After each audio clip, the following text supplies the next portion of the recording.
अस्सलाम वालेकुम 9 क्लास। क्या हाल चाल है बच्चों आप लोगों के। उम्मीद है बेटा आप सब खैर खैरियत से होंगे और अपनी पढ़ाई पर तवज्जो दे रहे होंगे। आप लोगों को मालूम है कि आपके स्कूल ने आप लोगों के लिए ऑनलाइन क्लासेस स्टार्ट की हैं ताकि आप लोग घर में बैठ के पढ़ सकें। उसी सिलसिले में बेटा आज हम बायोलॉजी पढ़ेंगे और लेक्चर नंबर हमारा 31 है। चैप्टर नंबर 5 को हम कंटिन्यू करेंगे और टॉपिक हमारा 5.2 माइटोसिस है। और याद रखें बेटा माइटोसिस ये लॉन्ग क्वेश्चन में आता है। Right the note on mitosis. तो इसमें सारा कुछ आपने लिखना होता है, इसकी डायग्राम भी बनानी होती है। तो हम स्टार्ट करते हैं अपना लेक्चर माइटोसिस। उससे पहले अपने बुक्स ओपन कर लें बेटा ताकि हम अपना टॉपिक स्टार्ट कर सकें। उम्मीद है बेटा आप लोगों ने अपनी बुक्स ओपन कर ली होंगी। तो स्टार्ट करते हैं अपना टॉपिक माइटोसिस। देखें बेटा लिखा हुआ है इन 1880s a German biologist Walter Fleming observed that in a dividing cell nucleus passes through a series of changes which he had called mitosis। कहता है कि जब सेल डिवीजन होती है तो उसके दौरान जो हमारे पास एक साइंटिस्ट था, जर्मन बायोलॉजिस्ट था बेसिकली ये, जिसका नाम था वॉल्टर फ्लेमिंग। इसने क्या किया, न्यूक्लियस के अंदर चेंजेस देखी ड्यूरिंग सेल साइकिल। उसने ये देखा कि इंटरफेस के अलावा जो न्यूक्लियस है एक सेल का, उसके अंदर बहुत सारी चेंजेस होती हैं, जिसको उसने क्या नाम दे दिया, माइटोसिस। क्या mitosis is the type of cell division in which cell divides into two daughter cells with each with the same number of chromosomes as were present in the parent cell। तो ये आपके पास definition है बेटे mitosis की। Mitosis क्या होती है, mitosis क्या है कि एक सेल का दो सेल के अंदर कन्वर्ट हो जाना with same number of chromosomes. याद रखें जो हमारे पास लिविंग ऑर्गेनिजम्स हैं उनमें डिफरेंट ऑर्गेनिज्म में डिफरेंट नंबर ऑफ क्रोमोसोम्स होते हैं उनके सेल के न्यूक्लियस में। हम ह्यूमन बींग्स हैं तो हमारे जो न्यूक्लियस है ह्यूमन बींग्स का, हर सेल का न्यूक्लियस, उसके अंदर 46 क्रोमोसोम्स मौजूद होते हैं। अगर हम पेयर्स की बात करें, क्योंकि जो 46 क्रोमोसोम्स हैं वो पेयर की फॉर्म में एग्जिस्ट करते हैं, तो 23 पेयर्स मौजूद होते हैं। तो टोटल कितने हो गए, 46 क्रोमोसोम्स हो गए। ठीक है, तो यहाँ पे माइटोसिस के अंदर क्या होता है कि नंबर ऑफ क्रोमोसोम्स क्या रहते हैं, सेम रहते हैं। ठीक है, वो चेंज नहीं होते। जो पिछले सेल में मौजूद थे उतने ही number of chromosome next cell में भी होते हैं। इसको हम क्या कहते हैं, माइटोसिस। इसके साथ बेटा होता है मियोसिस। मियोसिस बिल्कुल इसके क्या होती है, ऑपोजिट होती है। उसमें क्या होता है कि जब एक सेल से जब दो सेल बनते हैं लेकिन तो उसमें क्रोमोसोम्स क्या हो जाते हैं, वो हाफ हो जाते हैं। इसमें देखें सेम है ना, सेम क्रोमोसोम है। फॉर एग्जाम्पल पेरेंट सेल के पास थे 46 क्रोमोसोम, तो नए जो दो सेल बने हैं उनके पास भी 46 होंगे। लेकिन मियोसिस के अंदर क्या होगा कि जो नंबर ऑफ क्रोमोसोम्स हैं वो क्या हो जाएंगे, हाफ हो जाएंगे। ठीक है, वेरी गुड। तो वो क्या हो जाएगी, मियोसिस हो जाएगी। अब दूसरी बात बेटा, एक और बात जो बड़ी इंपॉर्टेंट है जो कि आप लोगों ने याद रखनी है, वो ये कि जो हमारे जो बॉडी है, हमारे बॉडी जो हम ह्यूमन बींग्स हैं, हमारे बॉडी के जो सेल्स हैं, इनको ना हमने दो कैटेगरीज में डिवाइड किया हुआ है। एक हमारे पास कहते हैं सोमैटिक सेल्स और दूसरे कहलाते हैं गमीट्स। ठीक है, या जर्म लाइन सेल्स भी कहते हैं गमीट्स को। तो शाबाश लिखें, इसकी किताब पे डेफिनेशन लिखें सोमैटिक सेल्स। सोमैटिक सेल्स की लिखें SOMATIC, somatic CELLS, somatic cells. लिख लिया बेटा, चल जी इसकी डेफिनेशन लिखें। The cells of the body except gametes are called somatic cells. All the cells of the body except gamete cells is called somatic cells। अब gamete cells की लिख लें। gamete या दूसरे क्या हैं, germ line cells। gametes और germ line cells are the cells that take part in reproduction, for example egg cells and sperm cells, SPERM। ठीक है बेटा, तो गमीट्स कौन से हो गए, एग और स्पर्म सेल्स गमीट्स कहलाते हैं। इनके अलावा जितने भी सेल्स होंगे बॉडी के वो कौन से होंगे, सोमैटिक, और उनमें क्या होगी, माइटोसिस। लेकिन एग और स्पर्म सेल जब बनेंगे तो इनमें क्या हो रही होगी, मियोसिस हो रही होगी। मियोसिस होगी तो ये बनेंगे। क्लियर है बेटा, ठीक है, चलें जी शाबाश। अब आगे चलते हैं। तो अब आपने याद रखना है हमारे पास इसका डिफरेंस आता है शॉर्ट में मियोसिस और माइटोसिस का। तो डेफिनेशन आपको क्लियर होगी। उसके बाद मैंने बताया कि माइटोसिस जो है सोमैटिक सेल्स में होती है और मियोसिस मैंने बताया गमीट सेल में होती है। वेरी गुड, ठीक है। तो ये दो इसके क्या हो गए, पॉइंट्स हो गए। ठीक है, तो शॉर्ट के लिए बहुत है, बाकी इसका पूरा डिफरेंस लॉन्ग में आगे है तो हम वहां से करेंगे, इसको पढ़ेंगे इंशाल्लाह। अब आगे चलते हैं। देखिए लिखा हुआ है mitosis occurs in eukaryotic cells.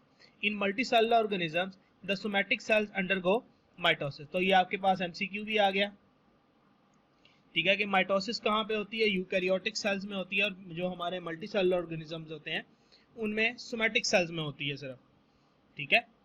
उसके बाद आगे चलें तो नेक्स्ट है हमारे पास prokaryotic cells undergo a process similar to mitosis called binary fission, they do not undergo proper mitosis. Why? अब देखें उसने नेक्स्ट बात की कि जो यूकैरियोटिक सेल्स हैं उनमें तो माइटोसिस हो रही है, ठीक हो गया, लेकिन जो प्रोकैरियोटिक सेल में हैं उनमें माइटोसिस नहीं होती, बल्कि माइटोसिस जैसा ही एक और प्रोसेस होता है जिसका नाम होता है बाइनरी फिशन, वो होता है। तो वो उसने फिर सवाल पूछा है आप लोगों से कि भाई ऐसा क्यों होता है, तो बेटा ऐसा इसलिए होता है क्योंकि देखें यूकैरियोटिक ऑर्गेनिज्म में ट्रू न्यूक्लियस मौजूद है, तो माइटोसिस देख लें आप, डिवीजन ऑफ न्यूक्लियस, ये ऊपर देखें ना फ्लेमिंग ने हमें बताया था कि जब डिवाइडिंग सेल होता है nucleus passes through series of changes which is called mitosis. तो प्रोकैरियोट्स में तो न्यूक्लियस होता ही नहीं है ट्रू, तो उसमें जो डिवीजन होगी उसको हम माइटोसिस नहीं कह सकते, ठीक हो गया बेटे। तो उसको हम क्या कहते हैं, बाइनरी फिशन कहते हैं, ठीक है। तो ये आपने एमसीक्यू के लिए याद कर लेना, क्लियर है।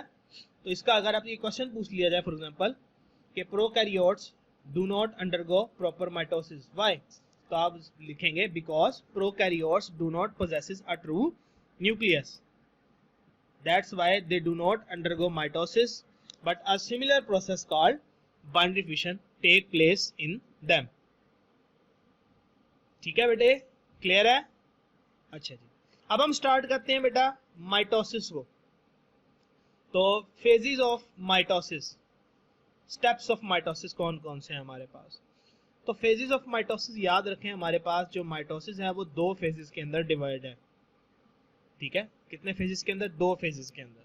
पहला फेज जो है उसको हम कैरियोकाइनेसिस कहते हैं, और दूसरा फेज जो हमारे पास होता है उसको हम साइटोकाइनेसिस कहते हैं।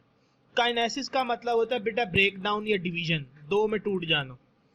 कैरियो का मतलब होता है न्यूक्लियस, और साइटो का मतलब होता है साइटोप्लाज्म, ठीक है।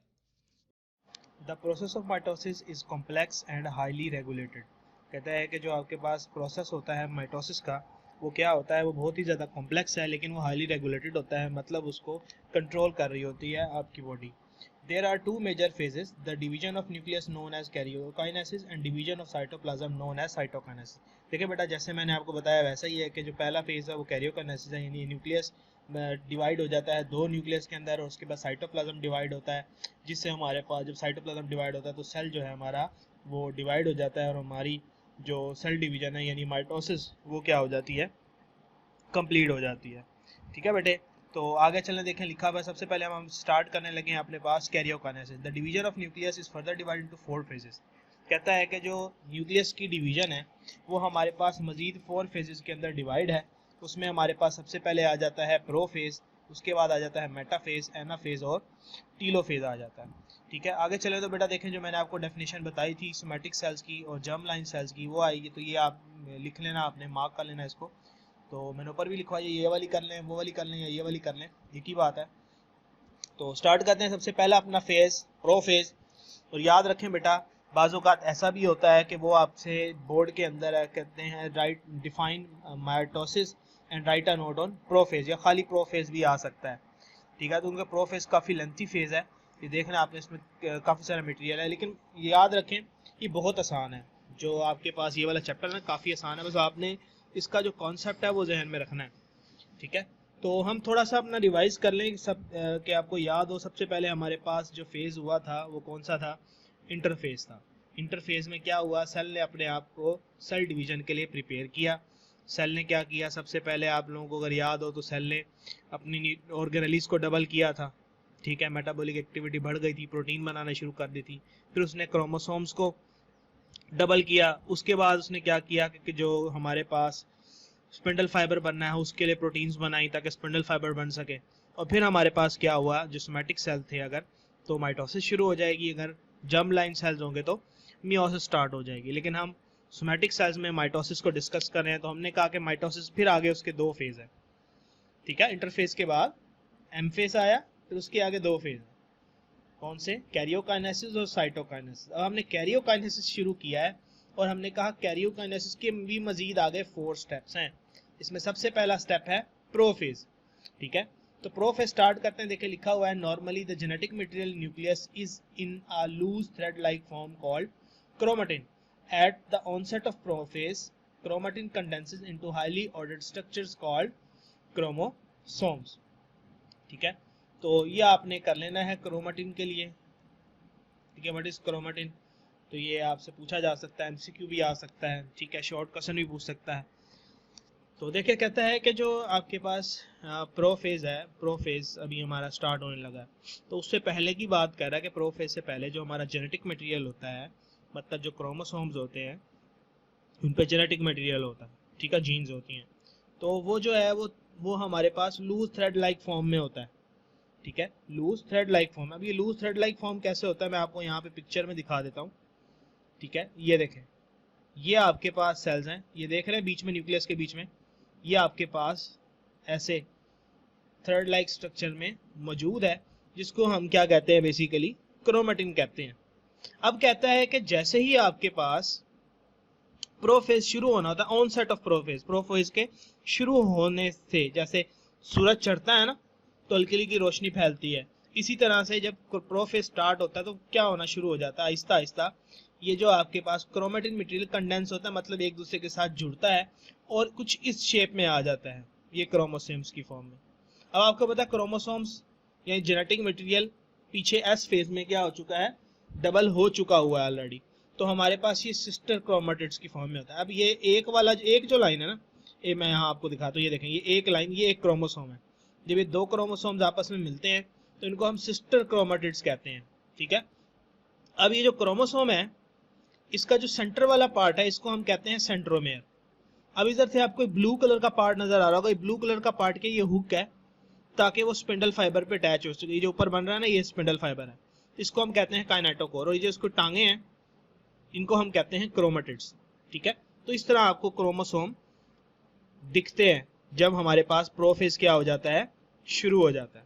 ठीक है, तो आगे चलते हैं। देखिए लिखा हुआ है since genetic material has already been duplicated earlier in S phase, each chromosome is made up of two sister chromatids bound together at same centromere. Each chromosome also has kinetochore at the centromere.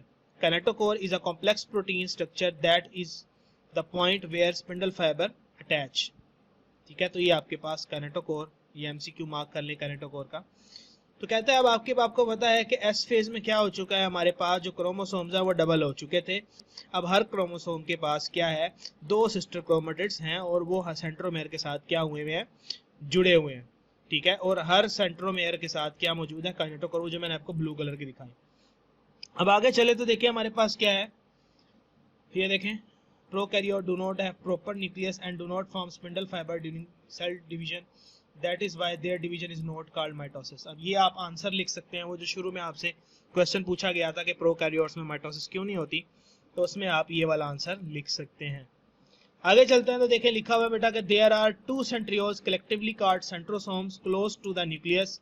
अगर आपको याद हो तो chapter number 4 में अभी हमने पढ़ा था कि सेंट्रियोल्स, और मैंने कहा था कि वो स्पिंडल फाइबर बनाते हैं, तो हमारे पास अब आ गया इस चैप्टर में कि स्पिंडल फाइबर क्या होता है। तो ये सेंट्रियोल्स जो थे वो each centriole duplicates and 2 daughter centrioles are formed. अब कहता है कि ये जो सेंट्रियोल्स हैं ये भी डुप्लीकेट होते हैं। ठीक है, और 2 सेंट्रियोल्स बन गए हैं, मतलब टोटल 4 बन गए हैं ना, 2 तो होते ही है ना, तो मजीद ये डिवाइड होकर 4 होंगे, तो 2 एक तरफ चले जाते हैं, 2 दूसरी तरफ चले जाते हैं। देखिए लिखा हुआ है both centrosomes migrate to the opposite pole of the cell. ठीक है, 2 सेंट्रियोल्स को कलेक्टिवली क्या कहते हैं, सेंट्रोसोम। अब सेंट्रोसोम 2 हो चुके हैं, मतलब टोटल 4 सेंट्रियोल हो गए हैं। 2 सेंट्रियोल एक पोल पे चले गए और 2 सेंट्रियोल दूसरे पोल पे चले गए। Here they give rise to microtubules by joining tubulin protein present in the cytoplasm. The microtubule thus formed are called spindle fibers. Complete set of spindle fiber is known as mitotic spindle. By this time अच्छा ये पहले आप लोग mark कर लें इसको, यहाँ से आप लोग करेंगे ये माइटोटिक स्पिंडल तक। अब ये आपके पास क्वेश्चन आ सकता है व्हाट इज स्पिंडल फाइबर और व्हाट इज माइटोटिक स्पिंडल। अब हमने क्या बात की, हम डायग्राम पे दोबारा आ जाते हैं जरा। हमने कहा था ये जो हमारे पास सेंट्रियोल थे 2, ये डबल हो गए, देखें एक सेंट्रियोल इधर आ गए, 2 इधर आ गए, सेंट्रोसोम। फिर इनमें से क्या होता है कि माइक्रोट्यूब्यूल्स जो उनके अंदर होते हैं वो साइटोप्लाज्म से ट्यूबुलिन प्रोटीन लेके इस तरह का स्ट्रक्चर बनाते हैं। तो ये स्ट्रक्चर बनता है इसको हम स्पिंडल फाइबर कहते हैं। और जब कंप्लीट स्ट्रक्चर ये जो बन जाता है, जब ये कंप्लीट हो जाता है तो इसको हम क्या कहते हैं, क्या कहते हैं, शाबाश, very good, spindle, mitotic spindle. ठीक है, तो ये है माइटोटिक स्पिंडल, अब स्पिंडल फाइबर नहीं रहा। ठीक है, अब क्या होता है कि इसकी जो न्यूक्लियर एनवेलप है ये भी क्या हो जाता है, रिमूव हो जाता है, जैसे ये हो गया रिमूव। ठीक है, और आपके पास ये कंप्लीट स्पिंडल फाइबर इस तरह से बन जाता है और इसके ऊपर क्रोमोसोम्स आके क्या हो जाते हैं, रैंडमली अटैच हो जाते हैं। तो हमारे पास ये जो प्रोफेज है क्या हो जाता है, यहाँ पे एंड हो जाता है। अगर देखिए, by the time nucleolus and nuclear envelope have degraded and spindle fibre have invaded the central space. कहता है कि न्यूक्लियर एनवेलप और न्यूक्लियोलस गायब हो चुके हैं और जो आपका स्पिंडल फाइबर था, यानी माइटोटिक स्पिंडल था, वो बीच में आके उसने जगह ले ली है। कहता है इन highly vacuolated plant cells nucleus has to migrate to the center of the cell before prophase. The cells of plant lack centrioles, so spindle fiber are formed by aggregation of tubulin proteins on the surface of nuclear envelope during prophase. ठीक है, तो अब ये आपके पास क्या है, prophase in plants. Plants का prophase जरा डिफरेंट होता है, क्यों, क्योंकि उसके अंदर आपको पता है कि वैक्यूल मौजूद होता है। तो कहता है कि जब आपके पास प्रोफेज स्टार्ट होता है तो जो आपका न्यूक्लियस है वो तो साइड पे होता है, तो उसको ट्रेवल करके सेंटर में आना पड़ता है। ठीक है, ऑब्वियसली वैक्यूल, जाहिर सी बात है, जो बड़ा वैक्यूल था वो छोटे वैक्यूल्स के अंदर कन्वर्ट हो जाएगा, तो उसी जगह खाली हो जाएगी, फिर न्यूक्लियस क्या होगा, सेंटर में आएगा।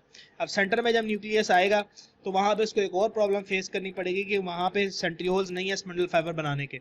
तो जो न्यूक्लियर इन्वेलप है ना, न्यूक्लियर इन्वेलप की ट्यूबुलिन प्रोटीन का इस्तेमाल करते हुए वो प्लांट सेल क्या करते हैं, स्पिंडल फाइबर को बनाते हैं। यानी जब न्यूक्लियर इन्वेलप गायब होता है तो न्यूक्लियर इन्वेलप बेसिकली कन्वर्ट हो जाता है स्पिंडल फाइबर के अंदर। ठीक है, क्रोमोसोम्स जो है वो फिर उसके ऊपर आके अटैच हो जाते हैं। तो उसके बाद ये हमारा इस तरह से जो प्रोफेज है वो बेटे क्या हो जाता है, एंड हो जाता है। तो आज के लिए हम बेटा यहीं तक रखेंगे ताकि ये आप लोग आसानी अच्छे से याद कर सकें। याद रखें बेटा, माइटोसिस पूरा भी लॉन्ग आता है, उसमें जो प्रोफेज है वो भी लॉन्ग क्वेश्चन में आ सकता है। तो बेटा अपना ख्याल रखिएगा, इसको अच्छे से याद कीजिएगा। नेक्स्ट लेक्चर में आपसे मुलाकात होती है जो कि लेक्चर नंबर 32 होगा, और इसमें इंशाल्लाह हम नेक्स्ट पार्ट स्टार्ट करेंगे इसका, जिसमें अगले 4 स्टेप हमने पढ़ने हैं। 3 स्टेप किसके, वेरी गुड, कैरियोकाइनेसिस के, और लास्ट स्टेप साइटोकाइनेसिस। ख्याल रखिएगा बेटे, अल्लाह हाफिज।